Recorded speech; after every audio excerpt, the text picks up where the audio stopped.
भगवान राम गोदारा। जी सर। अच्छा, आपने 12th कहाँ से किया है? जी सर, 12th मैंने टैगोर शिक्षण संस्थान उच्च माध्यमिक विद्यालय कुचामन सिटी से करी। अच्छा, और फिर आपने बीएससी बीएड किया है, जी सर, वो कहाँ से किया है? वो मैंने regional institute of education Ajmer से की। अच्छा, और आपकी एमएससी कौन से यूनिवर्सिटी से है? एमएससी सर मैंने central university of Rajasthan Ajmer से। तो कोई कॉलेज इसके साथ एफिलेटेड है क्या सेंट्रल यूनिवर्सिटी से, या जी। यूनिवर्सिटी है के बड़ी? जी नहीं सर, कोई कॉलेज एफिलिएटेड नहीं। तो आपने एमएससी में कौन कौन से एक्सपेरिमेंट किए हुए हैं लैब में, या आपने परफॉर्म किए हुए वो बताना। जी सर, एमएससी में मैंने एक तो हॉल इफेक्ट किया है सर, और एक बैंड गैप मेजरमेंट किया है मटेरियल का, और जीमान इफेक्ट किया है। इतना ही याद कर पा रहा हूँ सर। अच्छा, जीमैन इफेक्ट के बारे में बताओ, क्या होता है? जी सर, जब किसी एटम को हम मैग्नेटिक फील्ड में रखते हैं तो उसकी जो स्पेक्ट्रल लाइंस होती है वो स्प्लिट हो जाती है एनर्जी लेवल्स, जिसकी वजह से हमें एक माइक्रो स्ट्रक्चर प्राप्त होती है लाइंस की, स्पेक्ट्रल लाइंस की। तो इसके मल्टीपल लाइंस मिलती हैं, जी सर। उसको एक्सप्लेन कर सकते हो कि मैग्नेटिक फील्ड में रखने से वो स्प्लिटिंग कैसे हो रही है जी सर। लाइंस की? जी सर, डायग्राम बना के एक्सप्लेन करो। जी सर।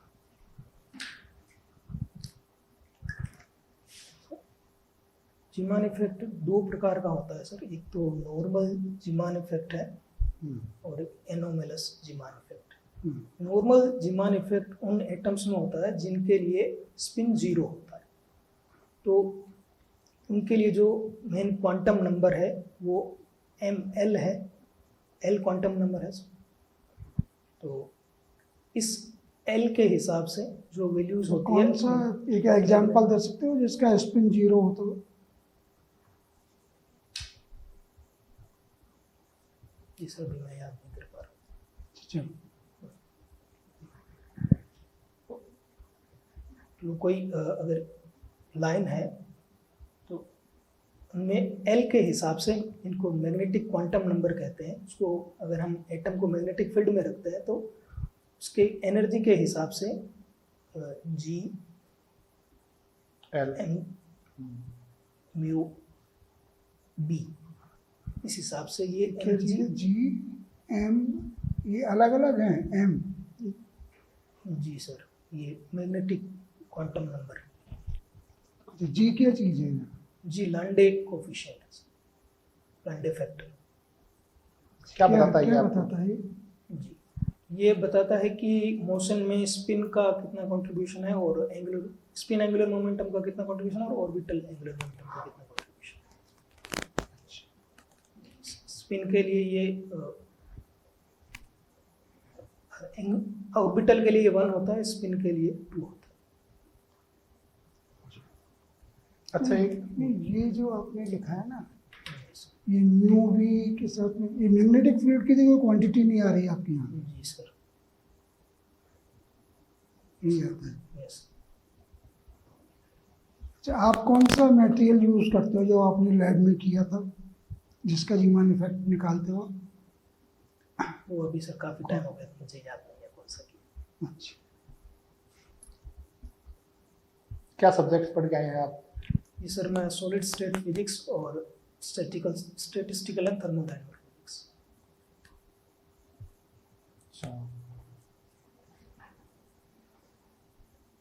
कुछ भी थर्मोडायनामिक्स पे पूछो, कुछ है क्या? ये बताइए सर, गिब्स पैराडॉक्स क्या होता है? जी, जो क्लासिकल स्टैटिस्टिक्स है उसके हिसाब से जब हम एंट्रोपी का फॉर्मूला निकालते हैं, जिसको सेकंड टेट्रोड इक्वेशन बोलते हैं, तो जब हम दो गैसेस की मिक्सिंग की बात करते हैं, अगर दो गैस सेम है तो वास्तव में तो उनमें कोई मिक्सिंग हुई नहीं है, क्योंकि दोनों गैस सेम है, कोई कन्फिग्रेशन में बदलाव हुआ नहीं। परंतु जो सेकंड टेट्रोड इक्वेशन है वो कहती है कि इसमें एंट्रोपी में चेंज हुआ है, डेल्टा एस नॉन जीरो आ रहा है, बट ये होना नहीं चाहिए। तो ऐसा इसलिए हुआ क्योंकि उन्होंने जो पार्टिकल्स हैं, क्लासिकल पार्टिकल्स हैं, उनकी नॉन डिस्टिंग्विशिबिलिटी को उन्होंने अकाउंट में नहीं लिया। अगर हम क्लासिकल पार्टिकल्स की नॉन डिस्टिंग्विशिबिलिटी को अकाउंट में लेते हैं तो हमारे पास डेल्टा एस जीरो आता है। इसको गिब्स पैराडॉक्स। ठीक है। ये बताइए कि एंसेम्बल्स को सबसे पहले किसने इंट्रोड्यूस किया? एक्चुअली तो मुझे याद नहीं मैडम, बट गिब्स। एंसेम्बल की क्या परिभाषा होती है? किसको एंसेम्बल बोलते हैं? एंसेम्बल एक सिस्टम की इन्फिनिट मेंटल कॉपीज होती है जो उस सिस्टम की एक्सेसिबल माइक्रोस्टेट्स को रिप्रेजेंट करती है, हर एक कॉपी। ग्रुप ऑफ सिस्टम में कितनी माइक्रोस्टेट होंगी इसके बारे में कहाँ से आइडिया मिलता है आपको?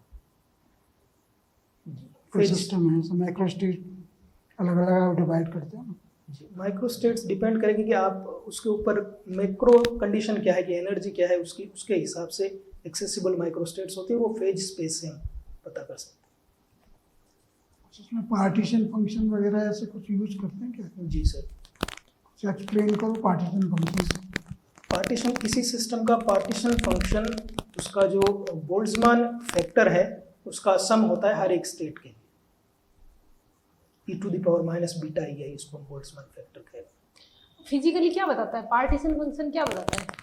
पार्टीशन फंक्शन फिजिकली यही बताता है कि जैसे क्वांटम मैकेनिक्स में हम वेव फंक्शन कहते हैं कि अगर वेव फंक्शन हमें पता चल गया तो हमें उस सिस्टम की सारी प्रॉपर्टीज पता चल गई। वैसे ही अगर स्टैटिस्टिकल मैकेनिक्स में हमने जेड को फाउंड आउट कर लिया, पार्टीशन फंक्शन को फाउंड आउट कर लिया, तो हम सारी जो फिजिकल क्वांटिटी है, मैक्रो क्वांटिटी, ये तो इसका यूटिलाइजेशन है। जी सर। ये बताता क्या है? आप कैसे sum over all the states की जितनी भी माइक्रो स्टेट्स हैं। Mathematically it's okay. जी। आप थर्मोडायनेमिक सिस्टम के लिए पार्टीशन फंक्शन से क्या समझते हैं? सॉरी, एक यहाँ पे कंसेप्ट आता है principle of equal a priori principle. क्या होता है? Principle of equal a priori probability बताता है कि हर एक जो माइक्रो स्टेट है वो इक्वली प्रोबेबल है। ठीक है, बिल्कुल एब्सोल्युटली करेक्ट। कब ये कहता है? बिफोर ऑब्जर्वेशन या बिफोर अकरिंग द इवेंट या after occurring the event? Before occurring the event. ये ज़्यादा जरूरी है। बिफोर अकरिंग द इवेंट हमें पता होता है।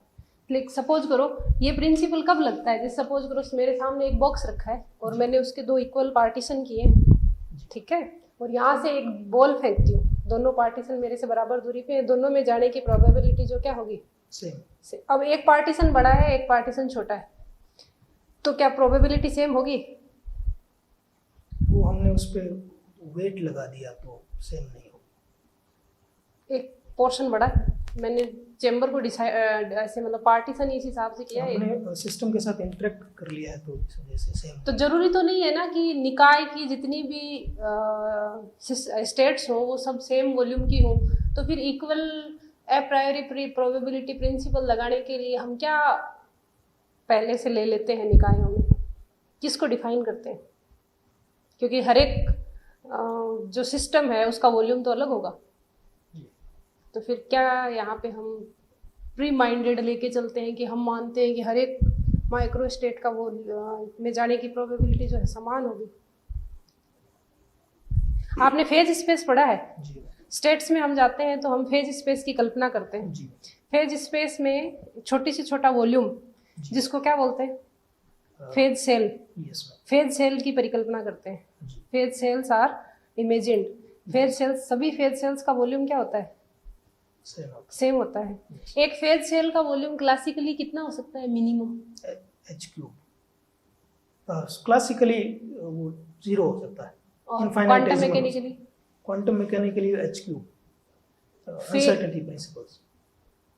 अनसर्टेनिटी प्रिंसिपल से और बड़ा कितना बड़ा हो सकता है? उस पे कोई रेस्ट्रिक्शन है क्वांटम मैकेनिक्स? बड़े पे रेस्ट्रिक्शन। ठीक है। माइक्रो स्टेट्स और मैक्रो स्टेट्स को कैसे डिफाइन करेंगे? कोई सिस्टम है, उसके जो मैक्रोस्कोपिक बिहेवियर है, जैसे बल्क प्रॉपर्टीज है उसके, जैसे प्रेशर, टेम्परेचर, वॉल्यूम, वो उसकी मैक्रो स्टेट्स को डिफाइन करते हैं। और जो इंडिविजुअल पार्टिकल्स हैं उनके जो प्रॉपर्टीज हैं वो माइक्रोस्टेट्स को डिफाइन करते अच्छा, ठीक है। Maxwell Boltzmann statistics classical statistics है, जी। और फर्मी डिराक और बोस-आइंस्टीन है जो क्वांटम Quantum स्टैटिस्टिक्स। इनमें पार्टिकल्स को अलग अलग तरीके से डिस्ट्रीब्यूट करने के अलग अलग तरीके हैं। कितने तरीके आते हैं मैक्सवेल बोल्ट्जमान में? कितने नंबर ऑफ वेज से एनआई पार्टिकल्स को जीआई सेल्स में डिस्ट्रीब्यूट किया जा सकता है? GI to the power NI। और बोस-आइंस्टीन में? बोस-आइंस्टीन में NI, सॉरी अभी मैं याद नहीं कर पा रहा हूँ। ठीक है। अच्छा, अपने पास में ऐसा एयर है ये, जी सर।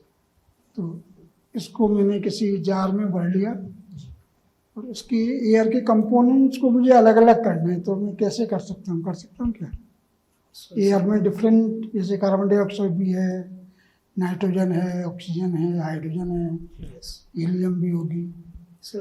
तो मुझे इसको सेपरेट करना है। One way is through diffusion. Diffusion rate जो होती है वो मास के इनवर्सली प्रोपोर्शनल होती है under root of mass. Diffusion या इफ्यूजन? डिफ्यूजन। मान लो मैं इसको ठंडा करता चलूँ किसी भी तरीके से, जी। तो सबसे पहले कौन सी गैस लिक्विड फॉर्म में आएगी?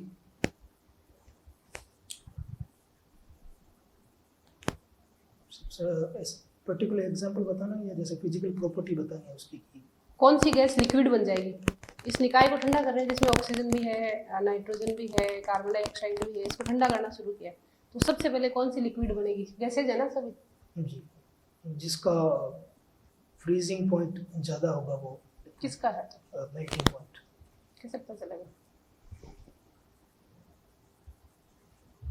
ये अगर वाटर और कार्बन डाइऑक्साइड ले तो कार्बन डाइऑक्साइड जो है वो नॉर्मल टेम्परेचर पे तो गैस पे ही रहती है, लिक्विड और सॉलिड में रहती नहीं है।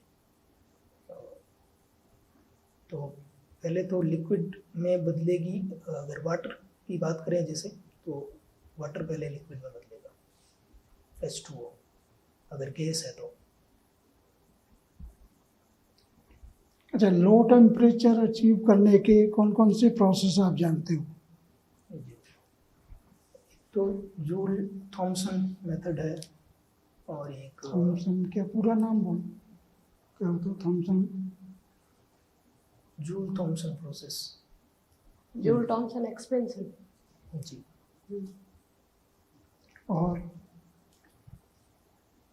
और एक डिबार प्रोसेस होती है, और एक अडायबिटिक डीमैग्नेटाइजेशन होता है। ये डीमैग्नेटाइजेशन वाले प्रोसेस को समझा सकते हो? इससे कैसे टेम्परेचर लो होता है? जी समझ सकते हैं। आप टीचिंग के लिए कौन सा टॉपिक तैयार करके आए हैं? जी मैं होल इफेक्ट तैयार करके आया। अच्छा, हॉल इफेक्ट से जो हॉल कोफिशिएंट आता है उससे आप क्या क्या इन्फॉर्मेशन एक्सपेक्ट कर सकते हैं? होल कोफिशिएंट से हम एक तो चार्ज कैरियर डेंसिटी पता कर सकते हैं, ठीक है। दूसरा किस प्रकार के चार्ज कैरियर हैं वो हम पता कर सकते हैं, उससे हम मोबिलिटी पता कर सकते हैं, वो कंडक्टेंस पता कर सकते हैं, होल रेजिस्टेंस पता कर सकते हैं। अच्छा, ये आप मान लीजिए कि एक इंट्रिंसिक सेमीकंडक्टर की वेफर आपको दे रखी है जी। और उसका हॉल इफेक्ट मेजर करते हैं, जी। तो हॉल कोफिशिएंट क्या आएगा? इंट्रिंसिक का आएगा सर, फॉर्मूला लिखो। हाँ हाँ, आराम से। चूंकि इसमें दोनों चार्ज कैरियर्स होते हैं तो दोनों की मोबिलिटी पे वो डिपेंड करता है। तो P mu whole square minus N mu E square upon E P mu H plus N mu E। अगर इंट्रिंसिक है तो Pi इक्वल टू Ni होगा, तो यहाँ से हमारे पास आ जाएगा mu H square minus mu E square upon E। तो पॉजिटिव आएगा या नेगेटिव आएगा? ये डिपेंड करेगा सर, होल पॉजिटिव आएगा इस केस में, क्योंकि होल की जो मोबिलिटी कम होती, नेगेटिव आएगा, होल की मोबिलिटी कम होती इन दोनों की मोबिलिटी में कितने अंतर होता है? कहीं पढ़ा है कभी? है। नहीं, ये क्वांटिटेटिवली मुझे नहीं पता सर। बहुत थोड़ा सा अंतर, मेजरेबल डिफरेंस आता है क्या? वो वोल्ट थोड़ा, मीटर से यदि मैं मेजर करूँ वोल वोल्टेज को तो आप पढ़ पाओगे उसको? इसके लिए वो माइक्रो वोल्ट में आता है सर, तो उस हिसाब का वोल्ट मीटर लगाना पड़ेगा, मल्टीमीटर तो लगाना। ऐसा कोई वोल्ट मीटर कभी देखा है कि जो माइक्रो वोल्ट में पढ़ता हो? नैनो वोल्ट मीटर भी होता है। जी सर, मैंने नहीं देखा सर। हम्म, अच्छा। मिली वोल्ट से नीचे तो ये कोई मल्टीमीटर तो आता नहीं है। जी सर, माइक्रो वोल्ट पढ़ना हो तो क्या करोगे? इसके लिए भी इंस्ट्रूमेंट है पर मेरी जानकारी में नहीं है सर। अच्छा, आपको क्या लगता है स्कूल में पढ़ाना ज़्यादा मतलब एनर्जेटिक और एंथुजियास्टिक है या कॉलेज में पढ़ाना होगा? मुझे लगता है पढ़ाना जो बेसिक प्रोसेस है वो अगर किसी को पढ़ाना अच्छा लगता है तो वो दोनों जगह ही एंथुजियास्टिक। अच्छा, तो कॉलेज एजुकेशन में आने का कोई पर्पज? अब जी सर, अब स्कूल एजुकेशन वैसे बहुत अच्छा है, बच्चों से आपको इंटरेक्ट करने का मौका मिलता है। जो बच्चों की क्वेरीज होती है वो कई कई बार बड़े भी नहीं कर पाते, तो वो भी एक अच्छा एक्सपोजर है। बट उनमें हमें बच्चों के लेवल के हिसाब से और लिमिटेड जो सिलेबस होता है, 2 बुक्स हैं, हमें उन्हीं के अकॉर्डिंग चलना पड़ेगा। बट अगर हम कॉलेज एजुकेशन में जाते हैं तो हमारे पास हम कई प्रकार की बुक्स से बच्चों को पढ़ा सकते हैं, खुद का ज्ञान भी बढ़ा सकते हैं, रिसर्च की बातें भी उनसे कर सकते हैं जो वो सीख सकते हैं, और हमें भी कुछ ऐसे आइडियाज़ मिल सकते हैं जिनमें हम अपनी प्रोग्रेस भी कर सकते अच्छा। अच्छा, आपके पर्सनालिटी की कोई 2 स्ट्रेंथ और 2 वीकनेस बताइए। जी सर, स्ट्रेंथ की बात करूं तो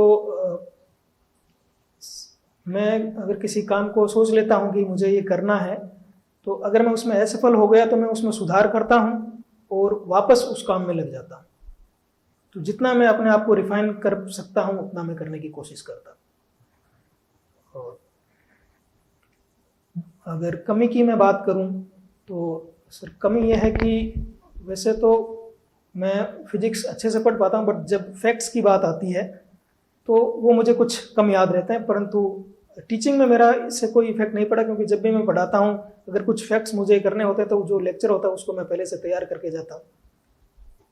आप अपनी टीचिंग में आईसीटी मेथड्स का प्रयोग करते हैं? जी सर, कैसे करते हैं? आईसीटी मेथड्स के लिए हमारे सर विद्यालयों में जो राजस्थान सरकार है उन्होंने स्मार्ट लैब्स बना रखी है, जिनमें हमें एक हार्ड ड्राइव में मटेरियल भी दे रखा है कि अलग अलग जो जिनको आप एनिमेशन से कुछ चीज़ें बच्चों को समझा सकें, अलग अलग टॉपिक के हिसाब से हमें वो हार्ड ड्राइव दे रखी है।